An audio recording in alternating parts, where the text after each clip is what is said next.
Good morning to Professor Dr. Madhu Prabhakaran, Dean of School of Liberal Arts, Dr. Divya Chaudhary ji, and all the participants. Am I visible to all of you?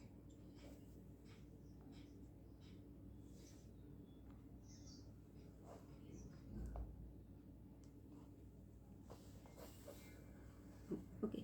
So today the topic of my research. Today the topic of my lecture is research methodology in English literature. When we are talking about the research, when we are talking about the research, the research methodology in English literature, so we have to know about what is research. What is research? Research is to find the answers to the questions generated in a curious mind. All the discoveries, preservations, and the communications of the historical and the present record of human society, when combined with the scientific deliberation, reward the seekers and the reader. A lot of efforts can be done, and it has been seen to understand research and its process. It is very seldom we find that contents pertaining to research in the art of humanities. My paper, my lecture on research methodology in English literature seek clarity toward an approach to research, and it generate a bird eye view from general aspect of research to the research in humanities. For it, first of all, we would like to just define or make to understand what is research. Research is the curiosity. The word research means the curiosity. Curiosity to know about ourselves, to know about our institutions, to know about the environment, and to know about our surroundings, to know about the universe. And for it, we use a word that is how and what. These two words, we have been working on these two words, and this summarize with our research. And for it, Vandana, I would like to share my PPT.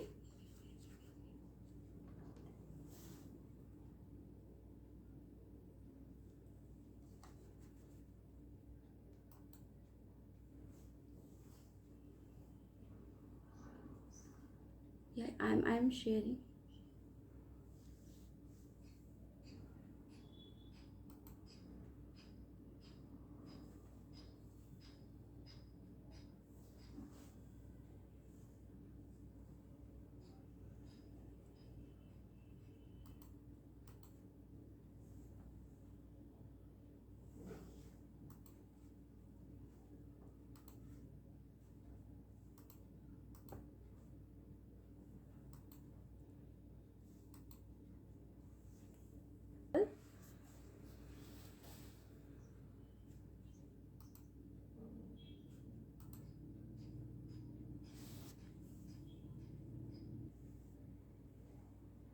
All of is it visible, Vandana?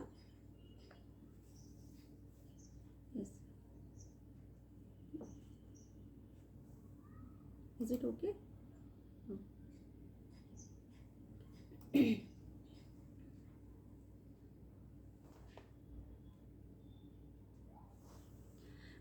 So first of all, we just define the term research. Now, what is research? As I have already explained you the meaning of this word research, it means to know about ourselves, our institutions, and all the things surrounds us. Now, we people have been working on two words, how and what. These two words essentially summarize the whole research work. Research is a term used liberally for any kind of investigation that is intended to uncover interesting or new facts. It is a search for knowledge. It means that it is a discovery of a hidden truth. Now here, knowledge means information. What type of information? Information about any matter. Now when we are talking about the information, then that information might be collected from different sources. and these sources may be our experiences or the experiences of the or from the other human beings, or from the books, from the journals, from the natures, and so on. Now, in one word, we can say that research is a logical and systematic search for new and useful information on a particular topic. And why we people have been doing the research? Whatever we have been doing in this our research process, the result of that research very often, when we are talking only about the scientific research, then it is very often force on a change in the philosophical view of the problem, which extend far beyond the restricted domain of science itself. Now, when we are talking about the research, it is a logical and systematic search for new and useful information on a particular topic. Now, here the research is not confined to science and technology also, as we are the people from the humanities, we are a student of humanity, so we know that the research has a very vast area in other disciplines also, such as in the field of language, in the field of literature, in history, in sociology, and many other subjects. In many other subjects and in science also, we have seen that research has to be an active, diligent, and systematic process of inquiry in order to discover, interpret, revise the facts, events, behavior, and theories. Now, when this is the whole definition of a research, what does the research mean for us? So, we can also say that we can do the research with the help of study, with the help of experiment, observation, analysis, comparison, and reasoning. Research is in fact everywhere. Secondly, when we are talking about the importance of the research, the objective of the research, then we comes to know that research is important both in scientific as well as non-scientific field. In our life, new problems, events, phenomena, and processes occur every day, and practically implementable solutions and suggestions are required for tackling new problems that arises. Now, when we are talking about the objective of the research, then we comes to know that we comes to know about the natural and the nature and the natural phenomena through the means of research. Some important objectives of the research are it is useful to acquire the knowledge and to enhance the ability. It also apply for the literary theories and to analyze the literary work, to develop new theories, new concepts, and in addition of it, the objectives of the research is to refer to a difficulty which a researcher or a scientific community or an industry or a government organization or a society experiences. Secondly, when you are talking about the research on existing theories and concepts help us to identify the range and application of them. Research is the foundation of the knowledge and provide guidelines for solving the problems. Research is important in industries and business for higher gain and productivity and to improve the quality of products. It leads to the identification and characterization of new materials, new livings, and new things and new stars. Only through research inventions can be made.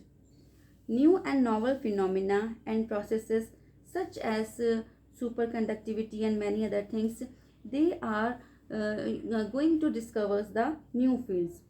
Social research helps find answers to social problems.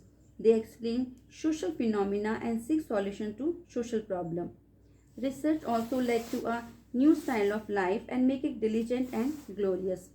Many different critics have been finding out the new and different definitions of research, and according to that particular studies, we comes to know that research comprises creative work undertaken on a systematic basis in order to increase the stock of knowledge, including the knowledge of man, culture, society, and the use of this stock of knowledge to devise new applications. Now we people are the belongs to the humanities. So as per the humanities, as per our own discipline, what are the different definitions as per the humanities? The basic research in the humanities means, the definition of the research in the humanities is to discover, is to preserve and to communicate of the all the historical and the present record of the human society.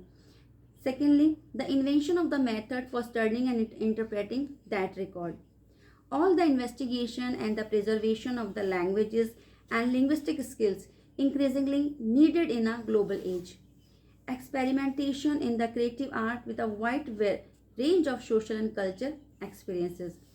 The new exploration of combined scientific, humanistic, artistic approaches. The investigation of all the above within a serious and expensive horizon of the ethical reflections. Now in the objectives of the research, we comes to know that research is again for the new finding out the new facts in humanities, find to verify and test various important facts, also to analyze an events, any process or any phenomena, to identify the cause and effect of relationship, to develop the new tools, and to solve and understand the many problems. That problems may be the social problem, or the problem of the society, or the problem of the nature, or the problem of any scientific thoughts. And that social problems we have to find out through the medium of research. And that solution, when we solve the problems of when we find out the problem solution of that problem, then we can implement that solutions in our day-to-day life to make our life easier, and to communicate this thing to the other people, so that we can we can remove all the obstacles in day-to-day life. Now what are the other things where this research has significant? So means, what are the significances of the research in our day-to-day life? We get a research degree, means the degree of philosophy, and this degree can help us in the better employment, the promotions, the increment in the salary, and all the things. Secondly, through this degree we get a teaching position in the higher education, or we become a scientist also. Secondly, if we get this particular degree, then we can get the jobs in other countries also. Next, the most important thing which we get through this research is to solve the unsolved and the challenging problems in day-to-day life. Next, to get the joy of doing some creative work, means we enjoy the things, we enjoy the works, we enjoy the day-to-day life, the tackles in the day-to-day life. Then we acquire the respectability and the recognition in the society, and the curiosity to find out the unknown fact of an event, and to serve the society by solving the social problem. Now we are talking about the type of research. There are various methods in the which help in the classification of the research. Now the general, when we are talking about the general classification of type of research method, then in it we have two main categories, the quantitative and the qualitative category. Now the quantitative category, it describes, infers and resolve problems using the number, while the qualitative research, on the other hand, it is based on the words, feelings, emotions, sounds, and other non-numericals and unquantifiable elements. It has also been noted that information is considered qualitative in nature if it cannot be analyzed by means of mathematical techniques. This characteristic may also mean that an incident does not take place often enough to allow reliable data to be collected. Now, as per the nature of study, this research has been again divided into two types, that is descriptive research and the analytical research.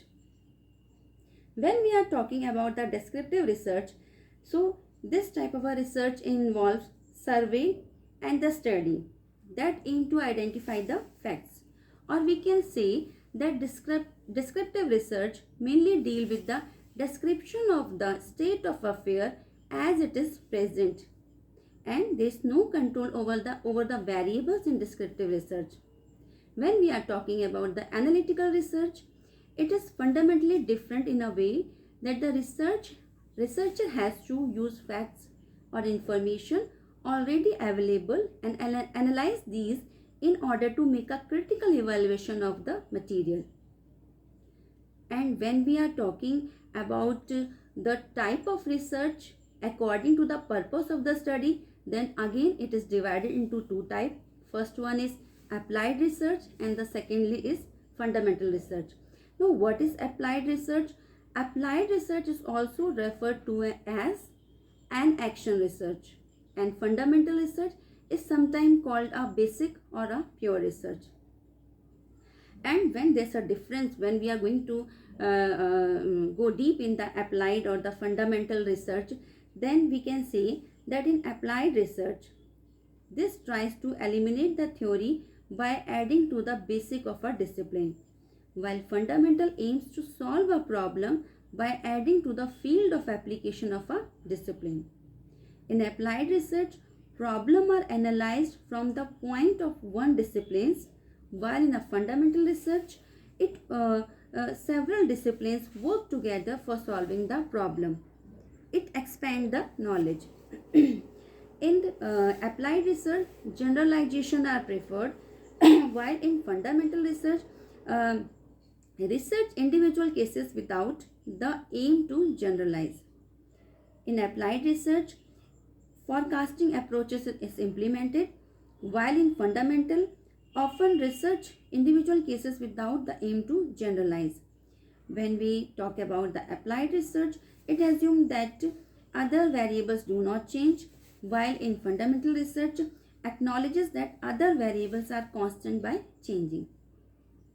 Now, as per the design, when we are talking about the research design, again the type of research, it is of two types, explorative and conclusive. Now, explorative, what does it mean? Explorative means to explore the research area, and they do not attempt to offer final and conclusive answer to the research question.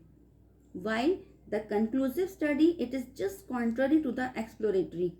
Why? Because it aims to provide final and conclusive answer to the research questions. Now, when we are talking about the main difference between the explorative and conclusive research design, so the structure of exploratory research is loosely structured in design, while the conclusive research is well structured and systematic in design. And when we are talking about the methodology of explorative research, it is flexible and investigative in methodology, while the conclusive research, it has a formal and definitive methodology that needs to be followed and tested. Now, the findings of the exploratory research, it might be topic specific and might not have much relevance outside of the research domain, while the conclusive research findings are significant as they have a theoretical or applied implications. Now we comes on the research and the research method and the research methodology.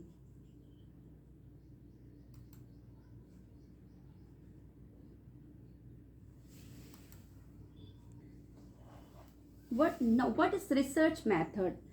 Research methods are the various procedures, schemes used in the research. All the methods used by the researcher during a research study are termed as research method. They are essentially planned, scientific, and value neutral. They include theoretical procedures, experimental studies, numerous schemes, statistical approaches, etc. Research method help us collect samples, data and find a solution to a problem.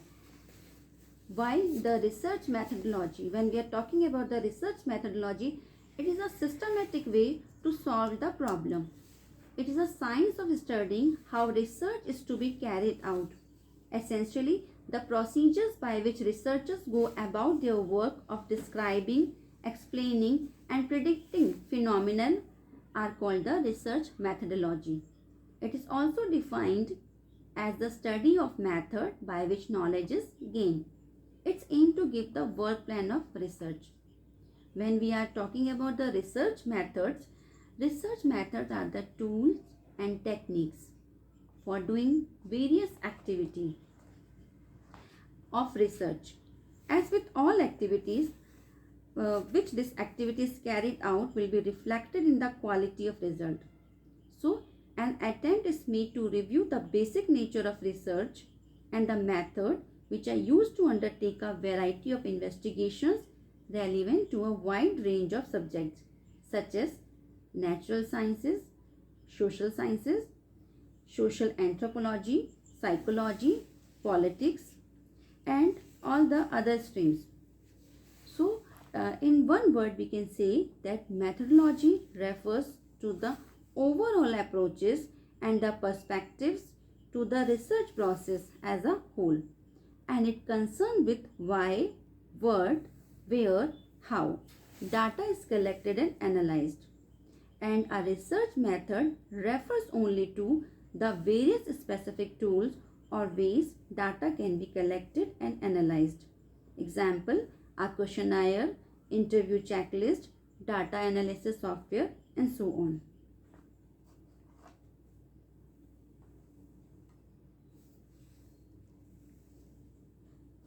Now when we are talking about the research theories, then the practice of research is closely bound up with the theoretical development that were promoted by the philosopher and key thinkers and practitioners right back to the ancient Greeks. Now what is research philosophies or the research theories? Research is not neutral but reflect a range of research personal interest, values, ability, assumptions, aims and ambition. Everyone is a philosopher. Everyone has a concept of the world. In fact, the alternative to having a philosophy is not having no philosophy, but having a bad philosophy. The unphilosophical person has an unconscious philosophy which they apply in their practice, whether of science or politics or of daily life. Thus, we can say that research philosophy is an important part of the research methodology. And we have seen that there are different ways of going about doing research depending on your assumptions about what actually exists in reality and what we can know. We can know means the metaphysics, how we can acquire knowledge. Now when we are talking about the metaphysics, then it is concerned with the question such as what it is to be, who we are, what is knowledge, what are things, what is time and space. And at one hand we can say it is an idealism. Idealism that advocates the realities all in the mind, that everything that exists is in some way depending on the activity of the mind. So we can say that phenomena are reliant on mental and social factors. They are therefore in a state of constant change. Now when we are talking about the next headings of the inductive and the deductive reasoning, then we can say that inductive reasoning starts from the specific observations or the sensory experiences and then develops a general conclusion from them. And while the deductive one is just contrary to it, the inductive one, because in deductive reasoning it begins with the general statement and through logical argument come to a specific conclusion. So we can say that both of these deductions, both of this inductive and deductive reasoning, they are just different from, they are just contrary to each other. And while the deduction is a philosophical idea, and the inductive is of completely different in definitions.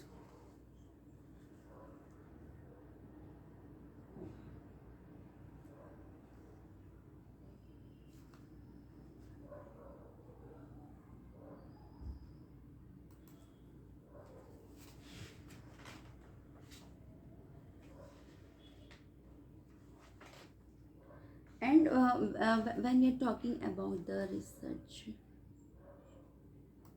research process, now the next slide is of research process. You people have seen that there are different steps in the including the research processes. We have different type of a method through which we can do the research, and the basic step commence with identifying and developing the topic, wherein the keywords and concern that urge the research should be looked into. For the same background, information play a crucial part.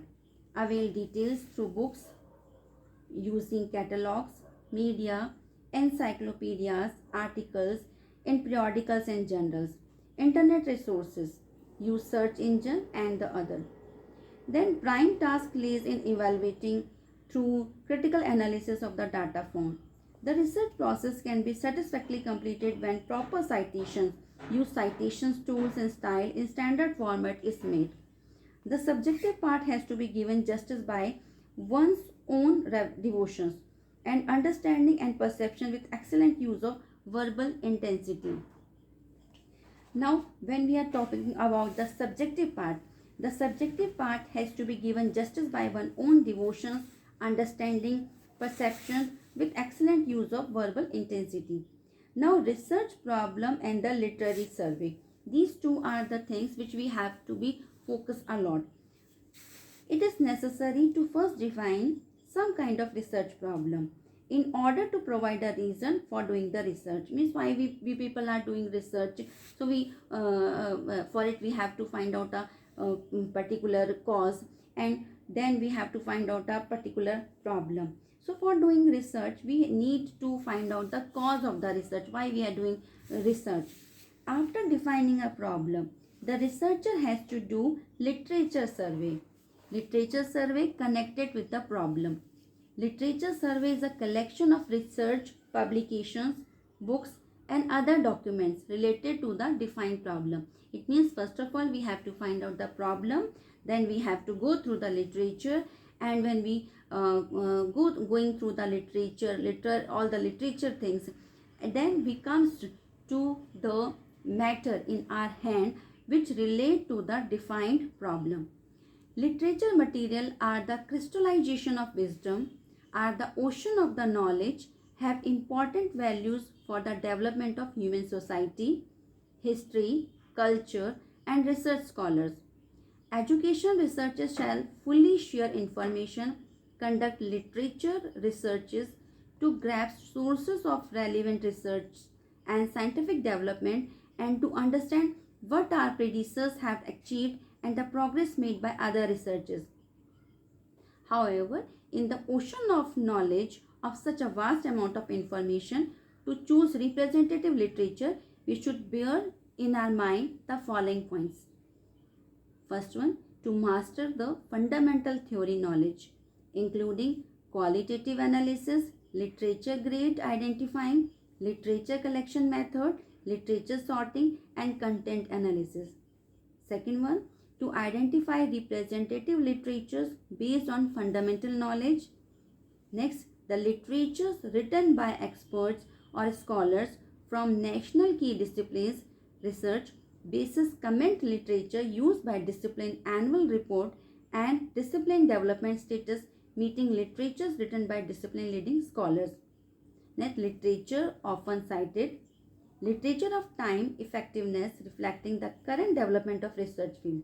Then, comments by experts on relevant issues of literature and timely learn the authority of literature. Thus, we can say that scrutinized literary survey is very essential to know the actual visible gap between the problem that is solved and in the context, whether the defined problem has already been solved. status of the problem, techniques that are useful to investigate the problem, and other related details.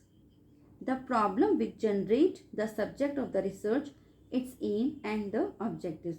And it also indicate what sort of data need to be collected so that to investigate the issues raised, and what type of the analysis is suitable to enable you to come to conclusion that provide answers to the questions raised in the problem. To be researchable, the problem needs to have several crucial features. It must be stated clearly and concisely, significant, that is not very trivial, nor a repeat of the previous work, delineated in order to limit its scope to practical investigation, possible to obtain the information required to explore the problem, possible to draw conclusions related to the problem, as the point of research is to find some answers. Then a rationale for the research problem can be defined. This can be done, for example, by raising a question, defining some research objective, or formulating a hypothesis. Now, hypothesis. Now we are talking about the hypothesis, that is the essential part of our research. Hypotheses are nothing unusual. We make them all the time. If something happens in our everyday life, we tend to suggest a reason for its occurrence by making rational guesses. These reasonable guesses can be expressed in the form of statement. This is known as hypothesis. A good hypothesis is a very useful aid to organizing the research effort, but it must have certain qualities. It must be a statement that can be put to the test. It must limit the inquiry to the interaction of certain factors, usually called variables, and suggest the method appropriate for collecting, analyzing, and interpreting the data. And the resultant confirmation or rejection of the hypothesis through empirical or the experimental testing must give a clear indication of the extent of the knowledge gained. However, one of the fundamental criteria of a hypothesis that it is testable, but formulated on a conceptual level cannot be directly tested. It is too abstract.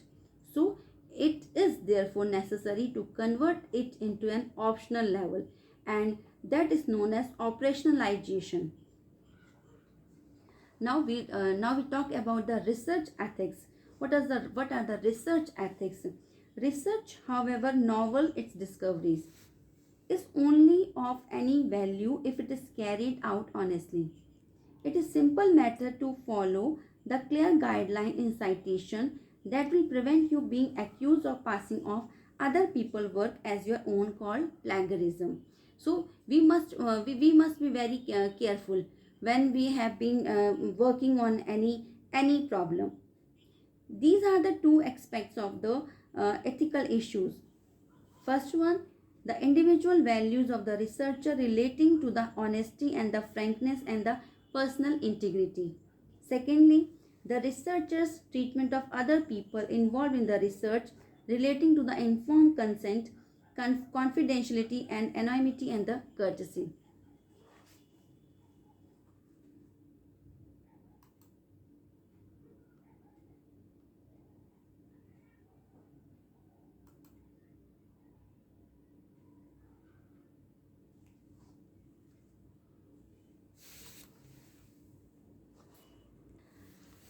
Now the data and the interpretation. It is also the most important in the hypothesis, that the collecting the data and to interpret the data. This is also the most important steps in hypothesis.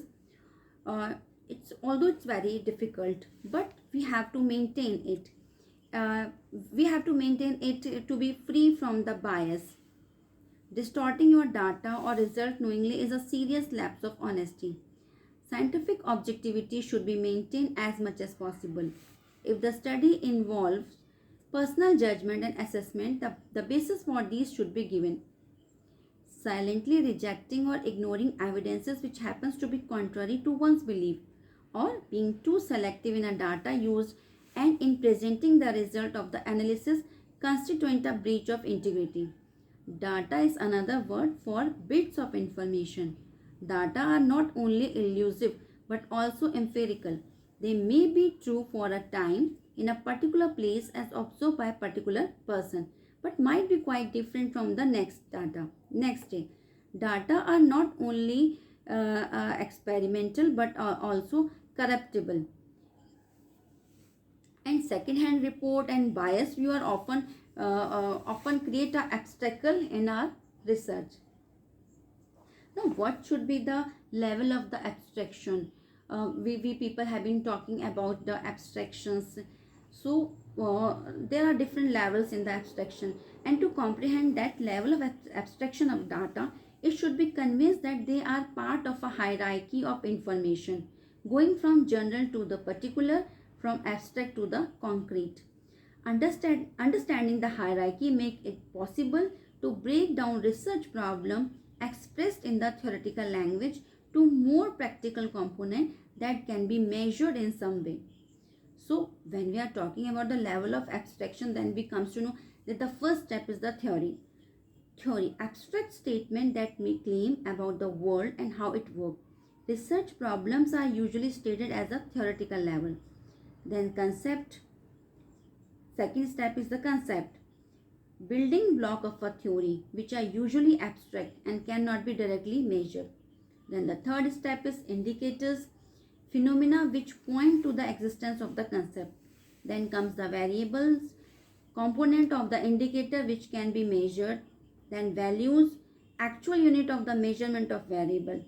So these are the data in their most concrete form. Each theory will contain several concepts. Each concept, several indicators. Each indicator, several variables. And each variable, several values. For example, if I am going to give an example to you, a theory. I am going to give a theory that poverty led to poor health. Concept, poverty and poor health. Indicator of the poverty is low economy, low income, poor living conditions, restricted diet. Then what would be the variables? Variables of poor living conditions, level of overcrowding, provisions of sanitary facilities, infestation of vermin, level of litter, etc. Now, what are the values of level of overcrowding? Number of people per room, or the floor area of dwellings, or the number of dwelling per hectares. So, these are the difference values of the overcrowding. Now then we comes on the data. When we are talking about the different datas, then we know that some data are primary and some are the secondary one. So what are the primary datas and what are the secondaries one?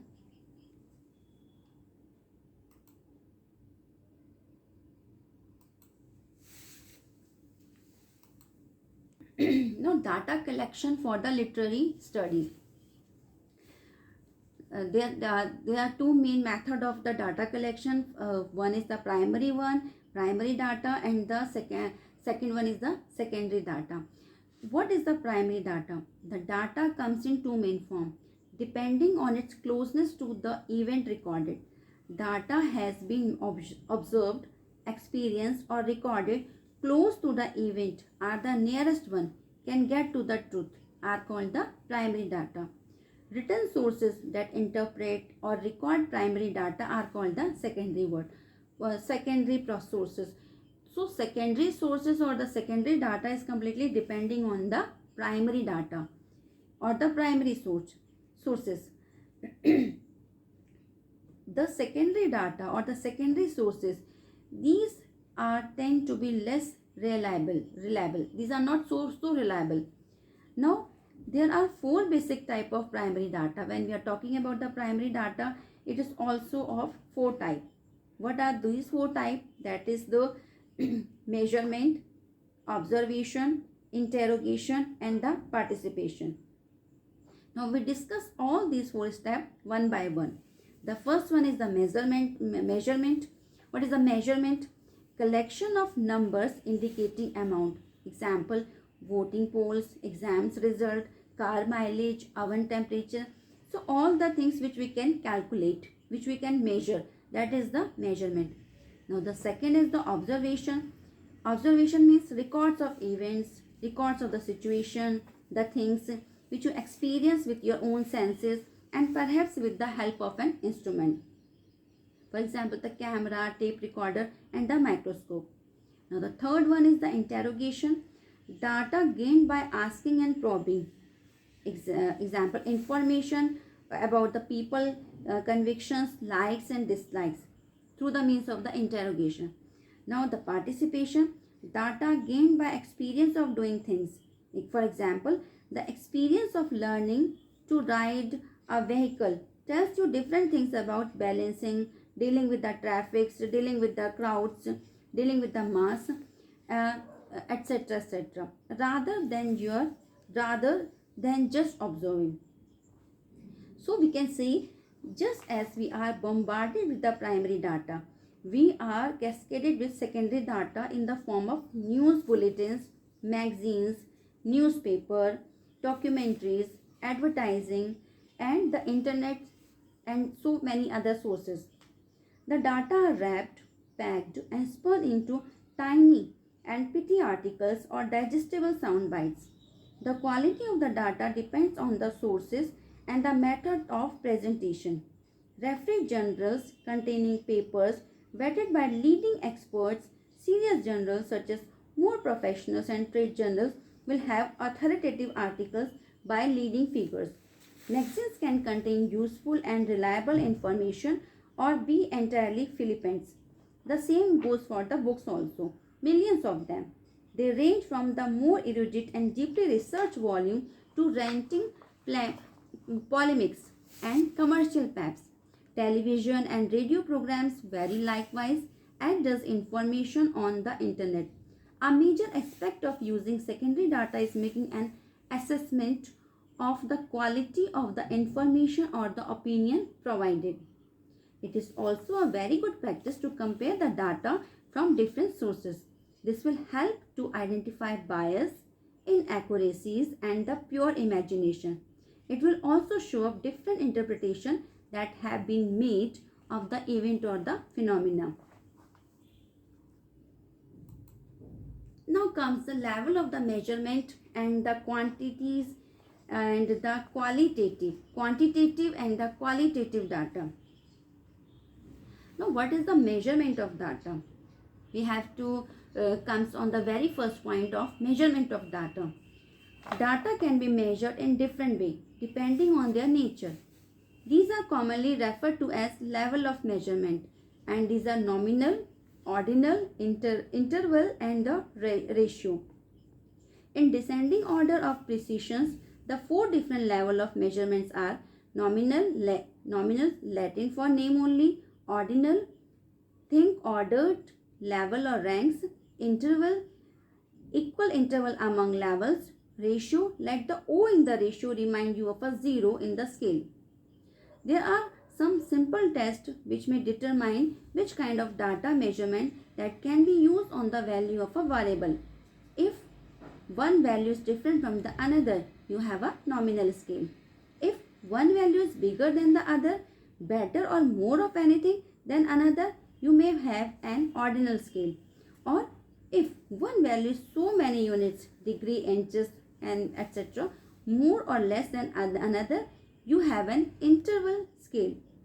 And if one value is so many times as big as bright or tall or heavy or another, you have a ratio scale. So we comes to know that data are also divided into two categories, referring not to the source but to the characteristics. Basically, whether they can be reduced to the number or presented only in words. Now, what are the effects of all these things? This affects the way that they are collected, recorded and analyzed. Numbers are used to record much information about science and society. For example, pressures, bending forces, population densities, cost, etc. Now, this type of data is called quantitative data. Numbers can be analyzed using the technique of statistics. However, a lot of useful information can be reduced to number. People's judgment, feeling of comforts, emotions, idea, beliefs, and so on, can only be described in words. These records, qualitatives rather than quantities, are called qualitative data. Words cannot be manipulated mathematically, so require quite different analytical techniques. Concepts such as affluence, happiness, loyalty, honesty are real and detectable, even if they are difficult to record and measure. Observations, notes, interview, transcripts, literary text, minutes of meeting, historical records, memos, recollections, documentary films are all typical example of qualitative data. Some are recorded very close to the event and phenomena, whilst other may be remote and highly edited interpretation. So assessment of the reliability must be made. In addition of it, qualitative data rely on human interpretation and evaluation and cannot be dispassionately measured in a standard way.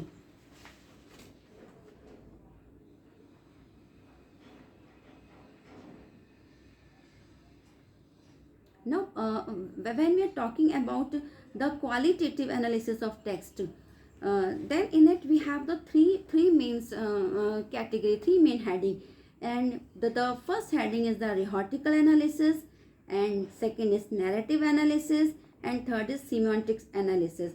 Now we have going to discuss all these steps one by one. What is the rhetorical analysis? Rhetoric is the use of language and arguments to persuade the listeners or the reader to believe the author. Rhetoric is used to aim at a particular audience or a readership. It may appeal to an engendered belief and in the target audience, but is likely to repel and undermine the confidence of the others. Now, what is the narrative analysis? The second step. This form of analysis is aimed at extracting themes, structure, interaction, and performance from stories or accounts that people use to experience their past, their present situation, or their interpretation of the events. The data, which is primarily oral, is collected by semi or unstructured interviews, participants' observation, or the other undirected methods. Alternatively, the structure of the stories is inspected. All this is done in order to reveal the undercurrent that may lie under the simple narrative of the story. Now the third one is the semantic. What does it mean? As the word semantic means science of science, which is used to examine visual and other media and the written text. Semantic attempts to gain a deep understanding of meaning by the interpretation of the single element of text or the visual units. Words are only meaningful in their relationship with the other words. A range of technical terms has been devised that indicate the different aspects of science. Now, when we are going to check on the reliability and the completeness of the qualitative data can be made by consulting a variety of sources of data relating to the same event. This is known as the triangulation. Research, particularly when about the human being, often combines the examination of both qualitative and the quantitative data. In fact, there are many types of data that can be seen from both perspectives. Now, when we are going to see from this type of things, then we comes to know on the documentary data, and documentary data has some cultural text from the literary to the cultural study. We are going to discuss this one, documentary data. From the late 1950s, language has been analyzed from several basic viewpoints. The structural properties of language, language as an action in its contextual environment, and socio-linguistic and the ethnography of the speaking. The first major challenges to the inherited assumptions and procedures of English literary studies were expressed in the work of Raymond Williams, Richard Hoggart, and Stuart Hall. And in Culture and the Society, the name of the book is The Culture in the Society, and the second book is the long revolution. William insisted that the understanding of the culture should be extended beyond its association with the elite literary and artistic achievements to include its anthropological or the social meaning. Culture is a description of a particular way of life which expresses certain meanings and values not only in art and learning but also in institutions and ordinary behavior. However, the meaning of term cultural text has been broadened from that of a purely literary work to that of the many manifestation of the cultural exchange, be they formal such as opera, TV news programs, cocktail parties and so on, or informal such as how people dress, how they converse. And the main criteria for cultural text is that one should be able to read some meanings into the phenomena. Text can therefore include visual and the oral aspect, even smell and taste also. They can be current or the historical and may be descriptive or statical in nature. Any of them can be quantitative or qualitative in nature. Here are some other example in the documentary data that come from a very wide range of sources. For example, the personal documents, the oral histories, the commentaries, the diaries, letters, autobiographies, official published documents, state documents, records, official statistics, commercial organizations, mass media, journal, map, drawing, and various other journals, articles, conference paper, artistic output. So all these are the example of cultural. Now when we are talking about the authentication and the credibility, we should have to be very conscious about this thing also, about the credibility and the authentication. So government statistics and data provided by large well-known organizations are likely to be authoritative as their continued existence relies on maintaining credibility. Records held by smaller organizations or commercial companies will be more difficult to check for reliability. To make an assessment of the method of data collection and analysis used to produce the data, internet-based data set may provide this information through hyperlinks, and reports will normally have a section devoted to the research methods used. Now, authentication of historical data can be a complex process. It is usually carried out by the experts only. A wide range of techniques are used. For example, textual analysis, carbon dating, paper analysis, locational checks, cross references, and many others. Credibility of data refers to their freedom from error or bias. Documents should never be taken at face value, or we can say in other words, they must be regarded as information that is context specific and as data which must be contextualized with other form of research. They should or therefore only be used with very care. Much important contextualized data can be missing from such document as report of spoken events, where the pauses, hesitations and gestures are not recorded.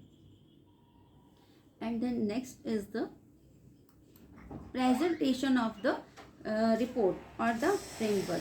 Now, when we are talking about the framework for the thesis, it is most easily created by making a list of possible chapters or the section or heading.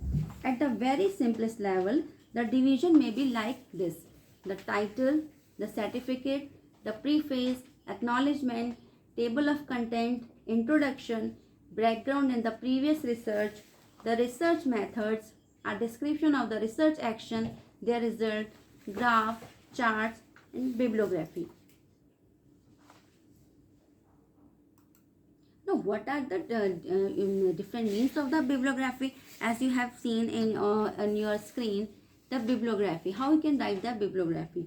Now, when we are going to conclude all this study, so we can comes to know that we do research by convincing information and opening from important research paper published by the other researchers in the topic of interest and continue in our own directions. The work of some other researchers might have formed the basis of our research. Similarly, our research outcome should help other researchers. Similarly, our research outcome should help other researchers. That is, the work should be such that it should invite others to read and, more importantly, use it and cite it in their research work. Our work should lead to the recognition and respect. It should fetch joy and benefits others as well as us. After all, the base outcome of research is through the ladders of curiosity reach out to new arena of knowledge for everyone to aspire and make it another footstep towards the next. So with this, I would like to conclude my lecture. I hope you people understand my words, and thank you for giving me the time. Yes, ma'am. What do you mean by semiotics? Science of science, symbols. Thank you. Welcome. Yes. Thank you so much. Now, thank you so much. Thank you, Vanda, and thank you, the IMS University and all the team.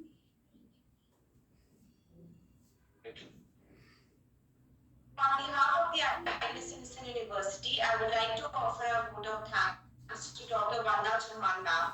Thank you so much, ma'am, for such an insightful and knowledgeable session. Next, I would like to invite Dr. Vandana Chauhan ma'am for cheering of the session.